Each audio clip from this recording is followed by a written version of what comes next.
Halo semuanya, aku Yosi dan ini temanku Mili. Kami berdua sedang mempelajari sistem pernapasan pada manusia. Kita semua tahu bahwa manusia membutuhkan oksigen untuk bernapas. Tapi, apakah kalian juga tahu bagaimana oksigen diproses dalam tubuh?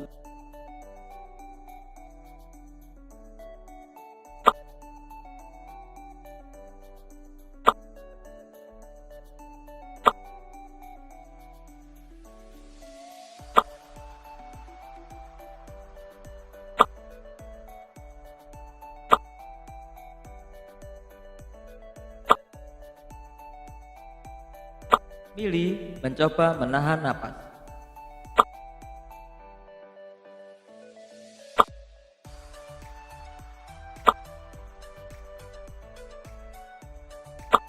Udara masuk melalui rongga hidung. Partikel-partikel debu dan kotoran yang kasar akan tersaring. Partikel debu dan kotoran halus yang belum tersaring akan terperangkap oleh lapisan mukus. Terjadi proses penyesuaian temperatur suhu udara yang Mukus mengeluarkan air untuk melembabkan udara yang masuk ke dalam rongga. Tahukah kalian, mukus merupakan cairan lengket dan kental yang disekresikan oleh mukus mengeluarkan air untuk melembabkan udara yang masuk. terjadi proses penyesuaian. Struktur faring terdiri dari 3 bagian. Manakah yang merupakan bagian penyusun faring? Mari kita. Benar sekali.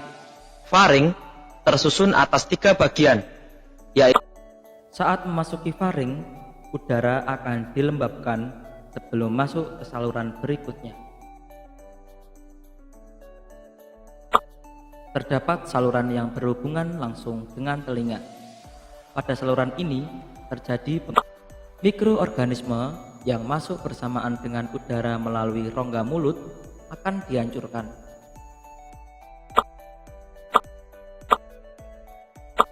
Pada saat bernapas, saluran akan selalu terbuka. Namun, ketika menelan makanan, klep akan menutup untuk melindungi jalan napas dari benda-benda asing.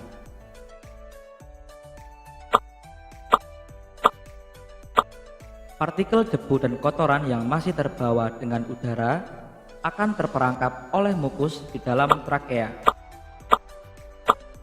Kotoran atau benda asing yang masih tersisa akan menempel dan tersaring di dalam mukus yang terdapat pada.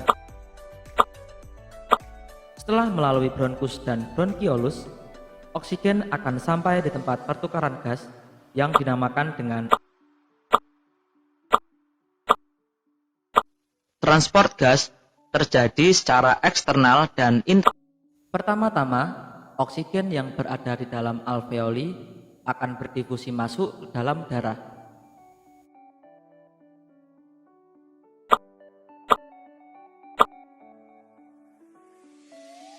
Mili mencoba Untuk mengukur volume pernapasan dan kapasitas vital paru-paru, ambillah baskom.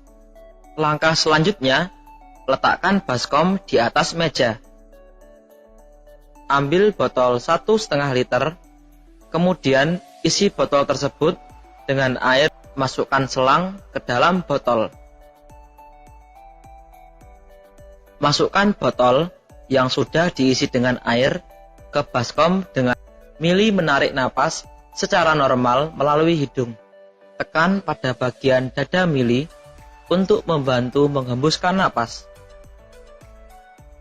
Setelah ditiup, volume air menjadi 1000 ml. Berapakah volume air yang berkurang?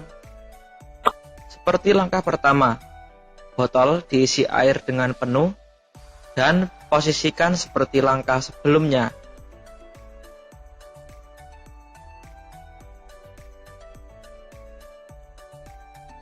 Mili menarik napas secara normal melalui hidung.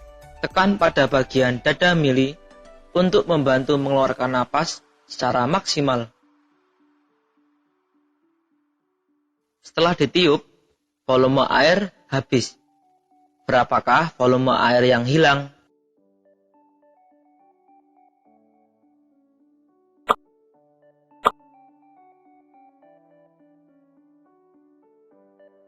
Ambillah baskom, kemudian tarik menuju wastafel untuk letakkan baskom di atas meja. Tarik botol menuju meja. Masukkan selang ke dalam botol yang kosong. Hingga langkah selanjutnya, tarik selang dan tekan pada bagian botol untuk membantu Mili menarik napas sekuat-kuatnya hingga rongga dada terasa penuh. Setelah dihirup, botol terisi air penuh.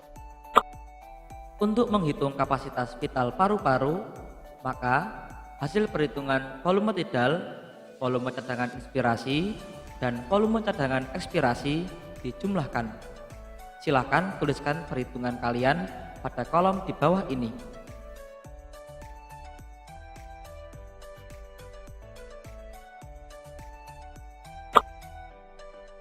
Tahukah kalian volume udara pernapasan dan kapasitas vital paru-paru? Untuk menghitung kapasitas vital paru-paru, maka hasil perhitungan volume tidal,